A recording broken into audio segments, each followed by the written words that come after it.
అదే మరిగా కొండే బాధితులు కోరుతున్నా, మీరు కూడా తొందరపడాల్సిన పని లేదు. అందరికీ న్యాయం చేస్తాం.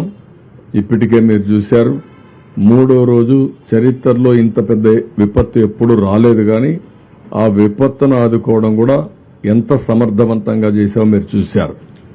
ఈరోజు ఒక ముఖ్యమంత్రిగా మీరు చూస్తే ఒక 4:30-5 గంటలు ప్రొక్లైన్లో వెళ్ళానంటే నాకు వాస్తవ పరిస్థితులు ఎక్కడైతే జరుగుతున్నాయో అక్కడికి పోవాలంటే వేరే మార్గం లేదు.